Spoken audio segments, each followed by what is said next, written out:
sot, për të nisur këtë rrugtim, kemi zgjedhur një baba që nuk ka ardhur këtu për të dhënë leksione, por për të ndarë veten.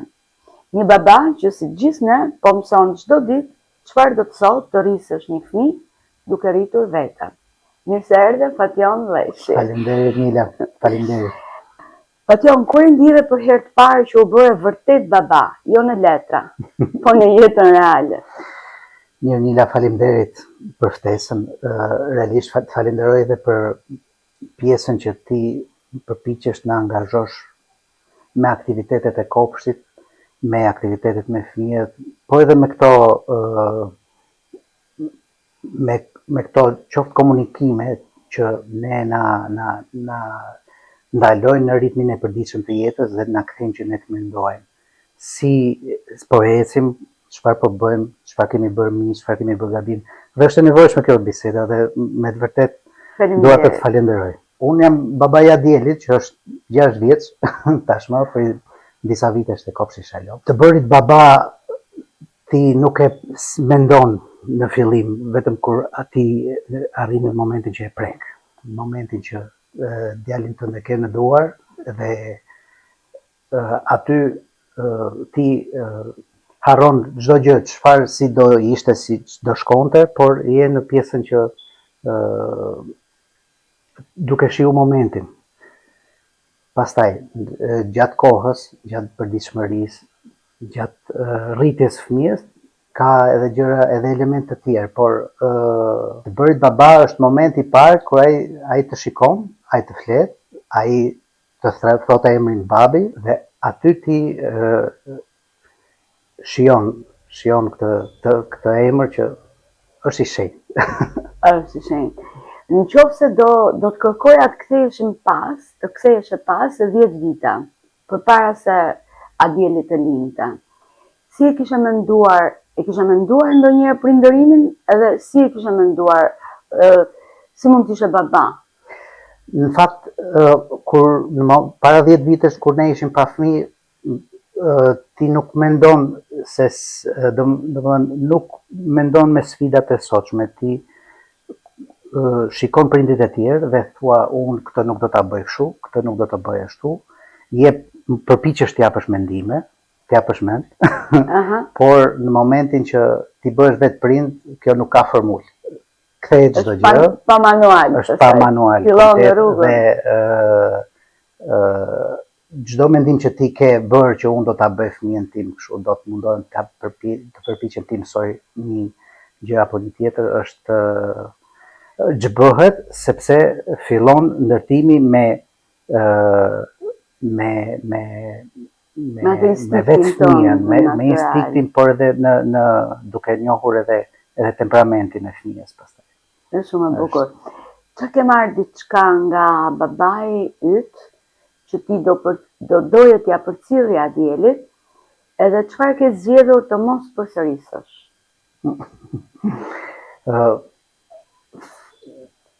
Përgjithësi, kur ulet që dhe mendon tash i thua, domethënë kthehesh mbrapa tek babai, është emocion që nuk e shikon negativ, e shikon gjithmonë pozitiv. Pse? Sepse ai ka qenë gjithmonë aty për ty. Pra, duke u përpjekur për fëmijën, duke u përpjekur për Adielin, ti kupton se sa shumë ka sakrifikuar baba im për mua. Prezenca, koha, sfidat, vështirësi që ai ka pasur në periudhën e tij, në momentin që ai është përkujdesur për ne, që ka qenë aty gjatë gjithë kohës, që ai na ka parë, pra ne e shikonim si një figurë që ai zgjidh çdo gjë. Figura tamam e heroi që është aty për ty, për çdo gjë, gjithmonë, pa kushte, pa justifikime. Po mirë, çfarë do doje ti të mos përsëris? Se kjo është kur hy në mendime të tilla, është pak nuk ka një gjë që e ka bërë babi im që nuk doja që ta përsërisja. Baba im për shembull është edhe sot e kësaj dite, ai është Adjeli e ka frymëzuar dhe i ka dhënë një jetë tjetër.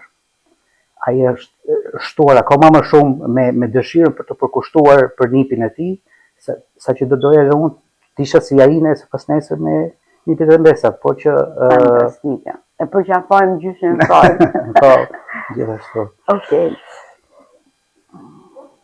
Çfarë mendon se një baba duhet të mësoj sot, ndryshe nga brezat e mëpërparshëm? Pak a shumë e prekëm këtë gjë, që janë sfida të tjera, është realitet tjetër, është mentalitet tjetër. Kush është sfida jote në rritjen e Adjelit? Sfidat shoqërohen edhe me frikrat në përgjithësi. Okay. Frikrat janë që a do arrish ti përçosh Adjelit kulturën, energjinë, empatinë për njerëzit, për komunikimin, që ka dhe frikrat, domethënë, ndryshojnë vazhdimisht në periudha, pra në qoftë se në fillim është frika, a do arrish ta edukosh, tani është frika si do mund ta arrish ta edukosh, sa mirë, sa do ta bësh të përshtatshëm për shoqërinë, sa do ta bësh të fortë, sepse jeta e kërkon që t'jesh edhe i fortë, t'jesh edhe empatik. Pastaj në pjesën që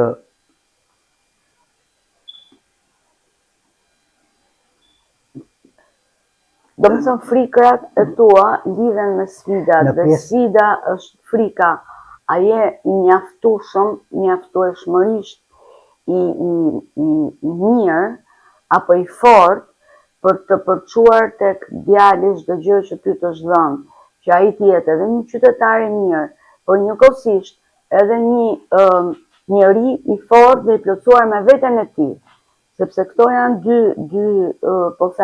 dy anët e medaljes në ditët që jetojmë, që duhet të jetë nga një anë të jetë i Zoti i vetes, dhe nga ana tjetër duhet të jetë mjaftueshëm i përgatitur për të përballë edhe me shoqërinë e egër, e cila për ty të së vërtetës është e tillë dhe ne na duhet ta pranojmë.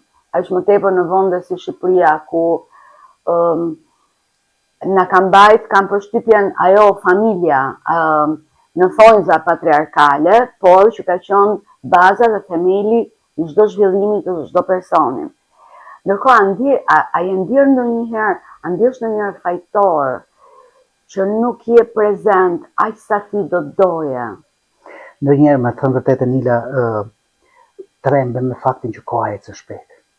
Pra sa herë shoh Adjelin, çdo ditë e shef duke u rritur, çdo ditë edhe më duket sikur nuk ngopem, edhe pse jam prezent. Çdo masdite me të, pra shkojmë punë para dite, në orë kthehemi në shtëpi, aktiviteti vazhdon përsëri me të njëjtin ritëm deri në orët e vona me Adjelin, sepse është pak edhe natyrë sfiduese Adjeli, është pak natyrë që nuk e pranon fjalën jo, nëse ka vendosur gjatë diçka do të shkojë që ta bëj patjetër. Dhe është i vendosur. Po ka qenë sfidat e kohës, kanë qenë si të ulem në nivelin e Adjelit që ta bëj të kuptoj që të shmang fjalën jo, dhe ta bëj që të kuptoj unë perceptimin e Adjelit dhe Adjelit kuptoj perceptimin tim. Po në përgjithësi jemi munduar qoftë unë qoftë bashkëshortja që të gjejmë kohën vazhdimisht për Adjelin, ose në çdo mungesë, në rast mungesë njërit mos mungoj prezenca e tjetrit dhe e kundërta, por prap sa më shumë rrim, aq më shumë na duket sikur nuk mjafton. Nuk mjafton, dhe të njëjtën gjë e shohim edhe te prindrit tanë. Koha që ikën shpejt. Që ato ndoshta kanë pasur pak më me shumicë. Por me bujari, ndërsa ne nuk e kemi ato. Dhe ato tani e mendojnë që duan patjetër që ta shfrytëzojnë maksimum, sepse edhe ato e kuptojnë që koha po mbaron, po ikën shumë shpejt. Fetion, çfarë do doje ti që fëmia yt të mbante mend nga ty mbas shumë vite? Shiko, Baba im në këto momente ka dalë në pension dhe unë vazhdimisht mundohem të gjej kohën qoftë me të qoftë edhe për kafe, qoftë edhe me një xhest, qoftë edhe duke mos munduar të kujtoj për kushtimin e tij, por duke u munduar që ai të kënaqet me praninë, të ndjehet me praninë, të shijoj pjesën e qenurit baba, por edhe edhe njëri. Njeri, po edhe tjetë prezent me ne. Ndërkohë, unë bëdoja që Adjeli kur të rritet të gjente kohë për ty. Të gjente kohën një, shpresojmë se do e gjej, por edhe të mendoj që kemi bërë maksimumi. Si sot populli, babai është figura që është e vetmja figurë që do donte që fëmijën ta shikonte më mirë se vetja. Ashtu, dhe do doje që ai të kuptoj që ka qenë motiv. Dhe çdo gjë kemi bërë për të, përditshmëria, luftrat e përditshme, mini luftrat e përditshme ose sfidat e përditshme, që në fund fare shkojnë tek familja në përpjekjen për familjen, janë bërë për të dhe në mënyrë që ati mos i mungoj asnjë gjë, në mënyrë që ai të jepen mundësi shumë më të mëdha se sa mund na jenë dhënë ne më përpara edhe tjerë. Ishte gjithë biseda, ishte gjithë biseda shumë motivuese, po të shikoja që ti e fute veten në familje, ti nuk dilje kur nga rreti i kësaj. Ndërkohë që dua fjalinë e fundit, të ma thuash nga vetja jota, vetëm ti përballë pasqyrës, ose ti përballë Adjelit. Nëse do kishe vetëm një fjali për t'i thënë sot djalit tënd, kush do ishte ajo? Është e vështirë faktikisht se duhet mendon që gjen fjalën e duhur, por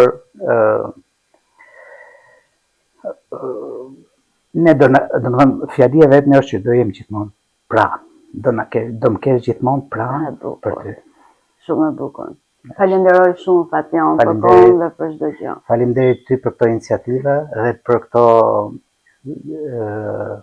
diskutime që ne na ulin ritmin e ditës, na ndalojnë ritmin e ditës për të menduar që çfarë ne do të bëjmë, çfarë kemi bërë mirë, çfarë kemi bërë keq dhe ta shohim edhe me syrin, ta shohim veten me syrin e një personi tjetër që analizon veprimet e. Ishe vetvetja, të falenderoj shumë. Faleminderit.